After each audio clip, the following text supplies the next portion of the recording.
क्या वेब तलवार को चकनाचूर कर सकता है? और ये क्या चीज है जो पर्सन टू पर्सन ट्रांसफर हो रही है और पीटर उसे देख रहा है? क्या ये वेनम है जो यहाँ इस सीन से गायब है? वहीं ये ट्रेलर पूरा ऐसा लगता है कि कॉमिक्स का बंडल हो, भर भर के कॉमिक रेफरेंस डाले गए हैं। ट्रेलर में ही ये हाल है तो मूवी आ जाने के बाद न जाने इसका क्या होगा। खैर कुछ भी बोलो, ट्रेलर बेहतरीन है। एमसीयू फिर से रास्ते पे आ गया है और जल्दी से हम इसका ब्रेकडाउन करते हैं। तो चैनल पर नए हो सब्सक्राइब करो। फिलहाल मैं हूँ C53 से वॉचर और द वॉचर शो पे आप सभी का स्वागत करता हूँ।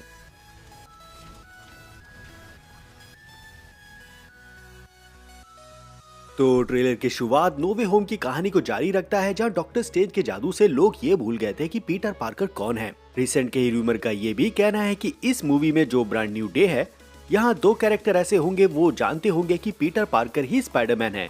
इनमें एक तो सैडी सिंह का कैरेक्टर है, दूसरा हल्क को बताया जा रहा है। और अगर यहाँ हल्क नहीं हुआ तो वो वेनम सिम्बॉइड होगा, जो हमारे लिए एक सरप्राइज एलिमेंट है। वहीं एमजे और नेड का कनेक्शन पीटर और स्पाइडरमैन से कुछ ऐसा है कि इनका जितना भी इंटरेक्शन स्पाइडरमैन के साथ हुआ है ये इन्हें याद होगा, लेकिन पीटर के साथ जितना भी समय बिताया है ये इन्हें बिल्कुल भी याद नहीं होगा। इसलिए एमजे की जो फीलिंग्स है स्पाइडरमैन को प्यार करने वाली, वो अभी भी जिंदा है। और नेड को ये याद है कि वो स्पाइडरमैन का एक साइड किक हुआ करता था। हाई स्कूल में नेड ने स्पाइडरमैन की मदद की थी और स्पाइडरमैन भी इनसे कई बार मिल चुका है, जैसे होम कमिंग में देखा और हमने फार फ्रॉम होम में भी देखा। अब प्रेजेंट टाइम में इन दोनों के दिमाग में बस यही है कि ये स्पाइडरमैन कौन है जो इनसे पहले कभी मिला था। इसीलिए पीटर जब फूल लेकर एमजे के सामने उसके अपार्टमेंट में आता है, तब यहाँ हम पीछे स्पाइडरमैन के कई सारे फोटो कटआउट ये सब देख सकते हैं। और यहाँ ये रूम पीटर का नहीं है बल्कि एमजे और नेड का है। नेड का चेहरा यहाँ साफ बता रहा है कि यहाँ पीटर के आने के बाद उसे पता चल गया है कि ये जो बंदा पीटर है यही स्पाइडरमैन है। ये कभी उनका दोस्त हुआ करता था और एमजे इसकी गर्लफ्रेंड थी। अब आगे ये होगा कि नेड को ये तो पता चल गया है कि पीटर पार्कर ही स्पाइडरमैन है जो उनका कभी दोस्त हुआ करता था। नेड एमजे को ये बात बताना चाहेगा, लेकिन पीटर नेड को रोक देगा क्योंकि एमजे इस समय रिलेशनशिप में है। इसीलिए अब पीटर ये नहीं चाहता कि उसकी पहचान की वजह से लोग दिक्कत में आए, जैसे पिछली मूवीज में हुआ है। ब्लैक डाल या फ्लावर वाला नेकलेस हम एमजे के गले में देख सकते हैं, जिसको हमने इनकी पिछली मूवीज में देखा था। दूसरा, इस पार्टी में जो पीटर फूल लेके आया था वो एमजे यहाँ इस बास में रख रही है। ये जो पूरा सीन यहाँ ये हो रहा है पार्टी वाला, ये नो वे होम के 4 साल बाद का है। इन 4 साल में पीटर पार्कर, स्पाइडरमैन ये कहाँ थे, इनकी लाइफ क्या रही, इस चीज को एक मोन्टाज जैसा दिखाया जाएगा और फिर मूवी 4 साल बाद जंप कर देगी। कुछ थ्योरीज का ये भी कहना है कि इन्हीं 4 सालों में पीटर के साथ एक ऐसा समय भी आया जहाँ उसने स्पाइडरमैन बनना ही छोड़ दिया था और इसीलिए वो इस मूवी में अपनी पावर पर कंट्रोल गवाता भी नजर आता है। डेडपूल, बैटमैन, वुल्वरीन, इनकी लाइफ में भी एक ऐसा फेस आया था जहाँ इन्होंने हीरो बनना छोड़ दिया था। इनकी पावर्स को थोड़ी जंग सी लग गई थी, लेकिन इन्होंने धीरे धीरे कवर किया। सेम चीज हमारे इस पीटर पार्कर के साथ भी है और इसका जो कवर अप है वो भयानक है, क्योंकि स्पाइडरमैन के लिए जो स्पाइडर की लाइफ साइकिल वाला और रीबर्थ वाला मुद्दा है जिसको हम ट्रेलर में सुन चुके हैं, वो यहाँ सीधा कनेक्ट होता है। ककून और जालों से पीटर का निकलना इस बात को बताता है कि हाँ, पीटर को एक अपग्रेड मिला है। हम पहले भी इस मुद्दे पर बात कर चुके हैं कि पीटर को ऑर्गेनिक वेब मिलेंगे, ये एक ह्यूमन स्पाइडर में बदलेगा। और अब ट्रेलर में देखने के बाद ये चीज साफ हो जाती है कि हाँ, मुद्दा वही है पर उससे ज्यादा गर्म है। खैर वापस से ट्रेलर के पहले सीन पर आते हैं और यहाँ स्पाइडरमैन ऊपर से नीचे लटका है, बैठा है।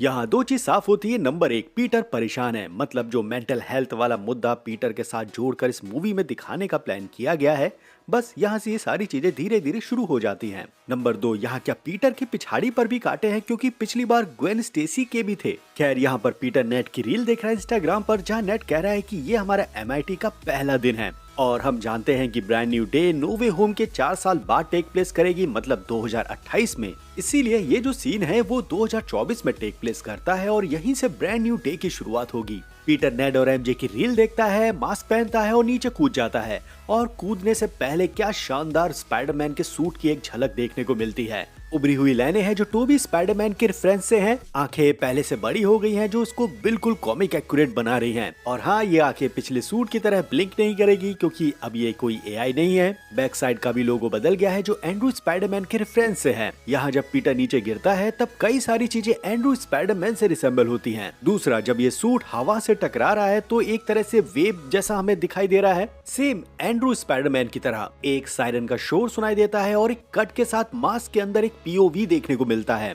ये पहली बार है जहाँ पीटर पार्कर को मास्क के अंदर से बाहर की दुनिया को दिखाया जा रहा है। वहीं अगर ध्यान से सुनोगे तो पीटर की सांसें भी आपको सुनाई देंगी। फिर इसके बाद अगला मुद्दा आता है स्पाइडरमैन वेबिंग का। तो कहा जा रहा है कि स्पाइडरमैन ऑर्गेनिक वेब के साथ भी दिखेगा और शुरुआती मूवी में वो हमें इस वेब शूटर के साथ भी दिखाई देगा। अब ये सुनने में जितना आसान लग रहा है ये इतना है नहीं, क्योंकि चीजें बहुत घूमी हुई हैं। मूवी की शुरुआत 2024 से 2028 तक जो हमें मोन्टाज देखने को मिलेगा, पीटर वहां अपना पुराना वेब शूटर यूज करता नजर आएगा और फिर पीटर के साथ ककून और जो म्यूटेशन वाला फंडा होगा जहाँ पीटर को ऑर्गेनिक वेब मिलेंगे, यहीं से पीटर की वेब की कहानी अलग हो जाएगी, क्योंकि ये वेब पहले जैसे नहीं है जिस पर पीटर का पूरा कंट्रोल हो। दरअसल ये ऑर्गेनिक वेब इतने पावरफुल है कि पीटर इन पर अपना पूरा कंट्रोल नहीं कर सकता। इसीलिए यहाँ पर पीटर जब इन ऑर्गेनिक वेब का परीक्षण कर रहा है तब ये वेब उसको उछाल दे रहे हैं। इस सीन में पीटर से ये वेब निकल ही रहे हैं और ये देखकर मुझे टोबी स्पाइडरमैन की वो बात ध्यान आती है जब वो इस ऑर्गेनिक वेब के बारे में ये कहता है कि ये कुछ ऐसा है जैसे सांस लेना। हमारे टॉम स्पाइडरमैन के लिए ये सारी चीजें नई हैं, इसलिए वो यहाँ इससे जूझते नजर आ रहा है। और ये वेब कितना पावरफुल है तो इसका अंदाजा आप यहाँ लगा लो कि ये टैंक को अपने रास्ते से मोड़ सकता है। दूसरा, निंजा की तलवार को इसने चकनाचूर कर दिया। अब ये ऑर्गेनिक वेब इतने पावरफुल है कि पीटर ने इसे कंट्रोल करने के लिए अपने रिस्ट पे ये जो यंत्र बनाया है ये इसे कंट्रोल करता है। और अगर आपको ये अभी भी वेब शूटर लगता है तो वेब शूटर में एक बटन होता है, मतलब कलाई के सामने ही, जो एक छोटे से बटन की तरह होता है जिसे पुश करना रहता है और तब वेब निकलता है। आप इस वेब शूटर में देख सकते हो कि वैसा बटन इस वेब शूटर में नहीं है जो पिछले वेब शूटर में पीटर के हाथों में हुआ करता था। तो कुल मिलाकर इस नए वेब शूटर के बारे में मेरा कहना बस ये है कि ये ऑर्गेनिक वेब के कंट्रोल को कंट्रोल करता है। एक पल मूवी में ऐसा भी आएगा जहां पीटर को इस कंट्रोल को हटाना होगा, आउट ऑफ कंट्रोल से एक फाइट करनी होगी, जैसे यहाँ द हैंड के सामने किया, वेब से तलवार तोड़ी और तब पीटर को अपनी ट्रू पावर का पता चलेगा। और हमें देखकर ये बिल्कुल भी आश्चर्य नहीं होगा कि ये जो ट्रू पावर है वो स्पाइडरमैन को एक ह्यूमन स्पाइडर में बदल देगी। खैर, वापस से अगर इस सीन में आए तो पीटर के हाथ में वही लेटर है जो नो वे होम में हमने देखा था। यहाँ पीटर बस बताना चाह रहा था एमजे को कि वही पीटर पार्कर और स्पाइडरमैन है जो तुमसे बेहद प्यार करता है। पीटर इस लेटर को भी पढ़ता है जिसमें लिखा है कि हे, तुम मुझे नहीं जानती, मैं पीटर पार्कर हूँ, तुम्हें मैं याद नहीं हूँ, लेकिन हम एक दूसरे को जानते थे। कुछ बहुत बुरा होने वाला था और इसको बचाने का मात्र एक तरीका था कि सबकी यादों से पीटर पार्कर की यादों को मिटा देना। यहाँ पीटर नो वे होम के उस इवेंट के बारे में बता रहा है जहाँ पीटर की यादों को मिटाया गया। साथ ही जब पीटर ये कहता है तब बैकग्राउंड में काफी चीजें चलती हैं। नेड यहाँ पीटर को पहली बार इन 4 सालों में दिखाई देता है, जहाँ पहले कभी ये तीनों यहाँ एक साथ इस जगह पर आते थे। पीटर के चेहरे को देखकर आप समझ सकते हो कि पीटर मूव ऑन कर चुका था, लेकिन 4 साल बाद ये दोनों फिर से दिखाई दिए। और हद तो तब हो जाएगी जब ये दोनों पीटर के सामने वाले रूम पर ही शिफ्ट हो जाएंगे। वॉशिंग मशीन का ये वाला सीन भी जहाँ स्पाइडरमैन का मास्क सेंटर में है और पीटर साइड में बैठा हुआ है। यहाँ नेड और एमजे टीवी पर कुछ देख रहे हैं और ये वही सीन होगा जहाँ स्पाइडरमैन को सिटी की दी जाती है। और यहीं पर इन दोनों को ये भी क्लिक होगा कि इनको ऐसा लगता है कि वो स्पाइडरमैन को पहले से जानते हैं। अब एक चीज और भी सुन लो, जब नो वे होम की फाइनल स्क्रिप्ट को ऑफिशियल रिलीज किया गया जहाँ पीटर और एमजे एक दूसरे के सामने थे, तब यहाँ इस स्क्रिप्ट में ये भी लिखा था कि इन दोनों की जो बातचीत हो रही थी वहाँ एमजे एक डेजा बू जैसा महसूस कर रही थी। मतलब जब एमजे यहाँ पीटर के सामने थी तो उसे अंदर से ऐसा लग रहा था कि ये सब पहले भी हो चुका है। और यही सेम चीज नेड भी महसूस करेगा। मतलब एमजे और नेड जब भी पीटर के सामने आएंगे तो उन्हें एक डेजा बू जैसा लगेगा, मतलब वो एहसास जो पहले भी वो इससे महसूस कर चुके हैं। यहाँ 2028 में एमजे फिर से पीटर के सामने होगी, लेकिन 2024 में ये लोग पहले भी मिल चुके हैं। और इस मूवी में नेड और एमजे की तरफ से ये डेजा वू वाला जो फैक्टर है वो हमें सुनने को मिलेगा। और आखिर में अगर इस सीन की फिर से बात करूं जहाँ पीटर, नेड और एमजे हैं, यहाँ नेड समझ चुका है, बस एमजे को ये बात समझाना बाकी है कि यही वो पीटर है जिससे वो प्यार करती थी। फिलहाल इस सीन में यहाँ पर स्पाइडरमैन को सिटी की दी जा रही है और यहाँ पर ये जो मेयर है वो किंगपिन नहीं बल्कि शीला है डेयरडेविल बॉर्न अगेन से। ज्यादातर ये मेयर का ही काम होता है, लेकिन ये क्या हुआ इसके बारे में हमें डेयरडेविल बॉर्न सीजन 2 देखने के बाद समझ में आएगा। यहाँ पीटर इसी की के साथ दिखता है और पीटर के साथ कोई भी ऐसा नहीं है जो उसके साथ ये सेलिब्रेट करे। मतलब सफलता आपको अकेला कर देती है। अब आगे ट्रेलर में जितने भी सीन आने वाले हैं, ट्रेलर और भी इंटेंस हो जाता है। यहाँ पीटर पूरी तरह से घबराया हुआ है और उसको पसीना आ रहा है, वो बेहोश होकर जमीन पे गिर जाता है। बैकग्राउंड में आवाज आती है कि ये सब क्या हो रहा है। गौर करने वाली बात यह है कि पीटर के इस कान के साइड में खून लगा हुआ है। मतलब यहाँ ये जो सीन हुआ है जस्ट इससे पहले पीटर की किसी से एक बैटल हुई है। अब यहाँ पीटर के साथ 2 चीज हुई होंगी। जो उसका मेंटल ट्रॉमा है शायद वो उस पर भारी पड़ गया है और वो मेंटल ब्रेकडाउन हो गया है। दूसरा, जिससे भी बैटल पीटर की इस रात जो हुई है उसने पीटर को एक जहर जैसा कुछ दिया होगा। टेरेंटुला और स्कॉर्पियन ये दो नाम सामने आते हैं जो पीटर के साथ ऐसा कर सकते हैं। टेरेंटुला के पैर में एक डंक जैसा कुछ होता है और स्कॉर्पियन की पूंछ में तो है ही, तो इसलिए ये भी हो सकता है कि इन दोनों में से किसी से पीटर को पॉइजन मिला हो और पीटर का डीएनए म्यूटेट कर रहा है अपने आप को मरने से बचाने के लिए। इसीलिए अगली सुबह हम पीटर को यहाँ देखते हैं, जालों में घिरा हुआ, नीचे गिरता हुआ। पीटर जैसे ही नीचे गिरने वाला होता है वो वेब शूट करता है, लेकिन उसे रियलाइज होता है कि उसने वेब शूटर नहीं पहने हैं और फिर अचानक से बूम, ऑर्गेनिक वेब पीटर से निकलते हैं। यहाँ ये जो पीटर के साथ काया पलट हुआ है इसके लिए हमें आधी मूवी का इंतजार नहीं करना पड़ेगा। लगभग 25 या 30 मिनट के अंदर ही पीटर के साथ ये कांड होने वाला है। वही ट्रेलर के अंदर यहाँ हमने पीटर की आंखों को जो पूरी तरह से चेंज होता देखा, वो इसी काया पलट का ही कमाल है। मतलब ये जो म्यूटेशन पीटर के अंदर हो रहा है ये पीटर को एक मैन स्पाइडर में कन्वर्ट कर देगी। मैन स्पाइडर एक ऐसी चीज है जहाँ पीटर पूरी तरह से स्पाइडर जैसा बन जाता है, 8 हाथ हो जाते हैं, आंखें बदल जाती हैं, बॉडी का स्ट्रक्चर चेंज हो जाता है और यही चीज यहाँ पीटर की आंखों में दिखता है कि हाँ ये पीटर के साथ होने जा रहा है। ये चीज वेनम से भी लिंक हो रही है क्योंकि जो शुरुआत में हमने बात की थी कि लेडी से पर्सन टू पर्सन एक ऐसी चीज ट्रांसफर हो रही है जिसको पीटर देख रहा है और हमसे ये छुपा दी गई है। दिखाने को तो सोनी मार्वल यहाँ वेनम भी दिखा सकता है, जैसे उसने वेनम में दिखाया कि वेनम 616 पर आ चुका है। स्पाइडरमैन नो वे होम में वो 616 पर ही है, लेकिन बाद में जब वेनम की एक और नई मूवी आई तब इस चीज को ऐसे डिलीट कर दिया गया कि ये जो वेनम का कांड है वो 616 पर हुआ ही नहीं। मतलब एक तरफ शुरुआत में ऐसा दिखा दिया जाता है कि वेनम 616 पे आ चुका है और फिर दूसरी बार जब इसी सीन को फिर से क्रिएट करना होता है तब ये सारी चीजें झूठी हो जाती हैं। खैर आगे हम इस पर बात करेंगे ही, लेकिन उससे पहले ब्रूस बैनर पर बात कर लेते हैं। तो पीछे क्वांटम क्रोमोडायनेमिक्स का एक मॉडल है जहां क्वार्क, स्ट्रिंग और सब एटॉमिक पार्टिकल कैसे कलर बनाते हैं उसके बारे में बस ऐसी कुछ थ्योरी होगी। लेक्चर खत्म होते ही पीटर ब्रूस के पास आता है और कहता है मुझे आपकी मदद की जरूरत है, और बैनर रिप्लाई में कहता है कि तुमने अपना नाम क्या बताया। और सच बताऊं तो ये सीन मुझे थोड़ा अजीब लग रहा है, जिस ढंग से बैनर यहाँ हंस रहे हैं। मुझे लगता है कि बैनर जानते हैं कि यही पीटर पार्कर और स्पाइडरमैन है। पीटर इस कॉलेज से भी नहीं है, बस वो ब्रूस से मिलने आया है और ब्रूस पीटर की मदद करेगा क्योंकि जो ट्रेलर में हमने ये स्कैन वाला सीन देखा ये ब्रूस की एक लैब है। शायद ये शी-हल्क की वही लैब है जिसको टोनी स्टार्क ने बनाया है, या हो सकता है कि ब्रूस बैनर अपने कॉलेज की ही लैब को यूज कर रहे हो। फिलहाल सवाल यहाँ आ जाता है कि ब्रूस बैनर कैसे जानते हैं कि ये पीटर पार्कर ही स्पाइडरमैन था।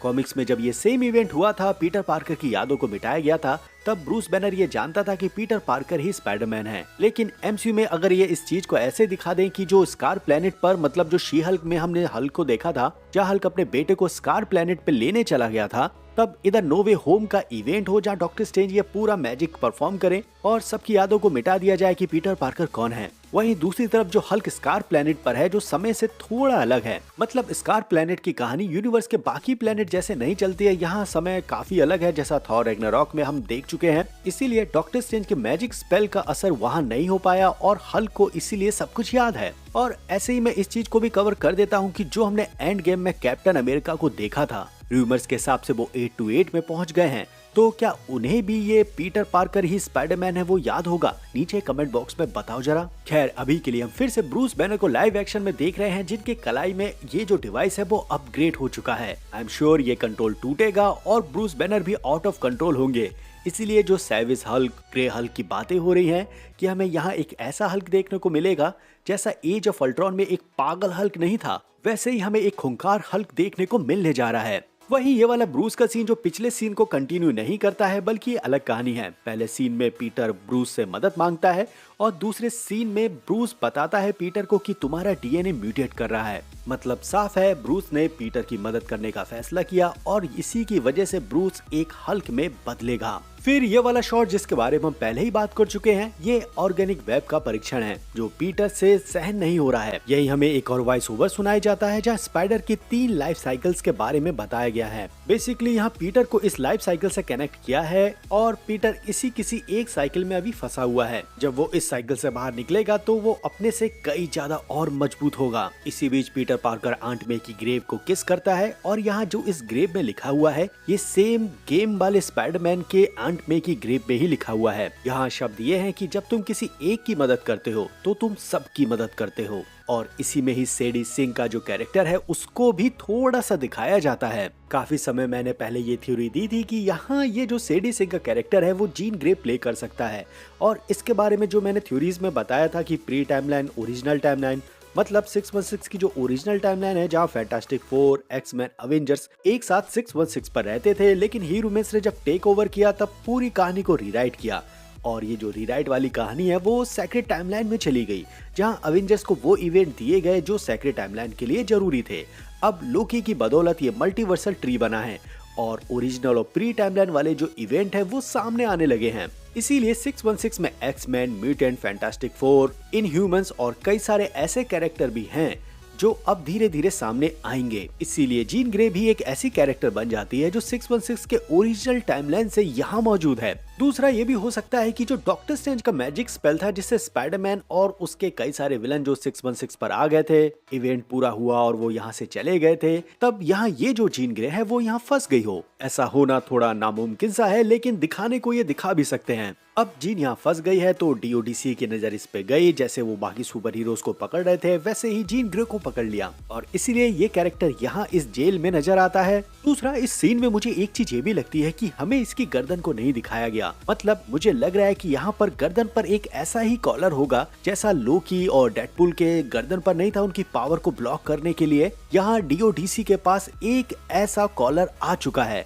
जो सुपर हीरोज की पावर को ब्लॉक करता है। और ये डीओडीसी को मिला कैसे? तो ये मिला होगा ब्रूस बैनर से। आपने इस ट्रेलर में ब्रूस बैनर के हाथ में एक अपग्रेडेड वो यंत्र देखा जो उसे हल्क बनने से रोक रहा था। तो अब इसी चीज को अपग्रेड किया गया और उस कॉलर को बनाया गया जो हम बाकी मूवीज और सीरीज में देख रहे हैं, जो सुपर हीरोज की पावर को ब्लॉक करता है। और ये पॉसिबल होगा डीओडीसी के नए इंचार्ज से जिसका कैरेक्टर प्ले करेंगे टिलमैन। ये कैरेक्टर है मेंटर्स नाम का जो एक्समैन से रिलेटेड है। मतलब ये होता तो एक ह्यूमन है लेकिन एक्समैन के खिलाफ ये पूरी एक साजिश रचता है। कॉमिक्स में म्यूटेंट को अपनी दुनिया से हटाने के लिए ये रैली करता है, एक संगठन बनाता है और यहाँ तक कि इन्हें हराने के लिए वो राष्ट्रपति बनने तक को तैयार होता है। और ये है तो एक इंसान ही, इसलिए बाकी म्यूटेंट को पकड़ने के लिए दूसरे विलन्स का सहारा लेता है। टेरेंटुला, स्कॉर्पियन, टूम्बस्टोन और बूमरैंग ये कायदे में डीओडीसी के लिए ही काम कर रहे हैं, जो कहना मानते हैं सिर्फ टूम्बस्टोन का। टिलमैन का कैरेक्टर इस मूवी का मेन विलन है और वो उन सभी को डीओडीसी जेल में डालना चाहता है जिनके पास किसी भी तरह की सुपर पावर है